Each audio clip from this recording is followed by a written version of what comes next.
I've been waiting a while to say this, but welcome home, okay?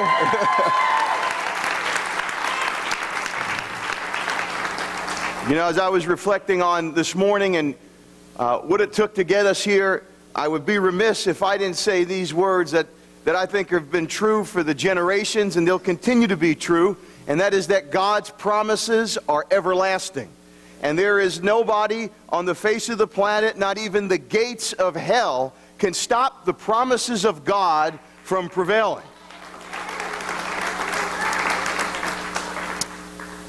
We've also seen that God is in the business of providing for His people, that He never forsakes His people.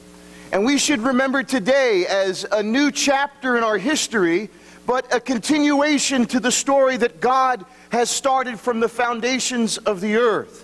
That God is in the business of caring, loving, and providing for His people. And today is a testimony that a former movie club and a former nightclub is now a church on the busiest street of Staten Island.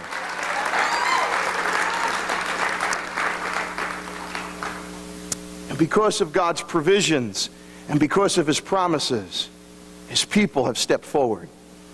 Over this last week, I have personally witnessed men coming after 10-hour days, coming laboring to get this church ready. Women with children coming and cleaning the church. People contributing well beyond their means. Those praying at home who physically can't do it or financially can't. This was truly a team effort. And there is more work to be done, don't you worry. In fact, just look around, there's more work to be done, and I'm reminded of what the Apostle Paul told the church at Philippi, that he who has begun a good work will bring it to completion. And so much like the work that is needed to still continue on here, God is not done, and it's a reminder that He's not done in any of us. And so a big thank you and an appreciation to all of those who made sacrifices to help get the church where it is right now today. You know, I think back about God's provisions, and I remember the very first Sunday service, the rent was $250. And we didn't know if we were going to cover it because we didn't know who was going to show up to the first service. But from day one, from the very first service to this service, to the stage that I'm standing on, God has provided the means and the people because His plan is unstoppable. And as you come to church, it's going to be no different.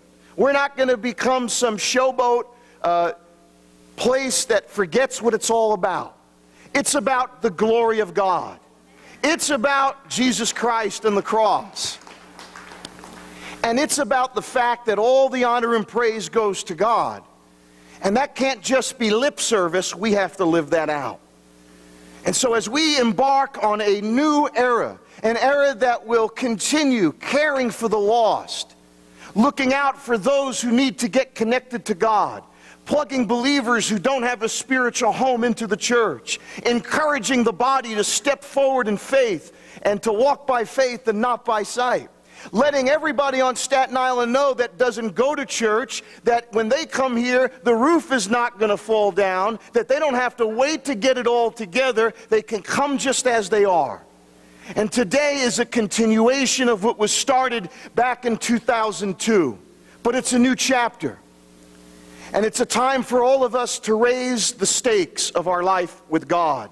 To say, God, on this day, in this place, I pledge my heart to you like never before.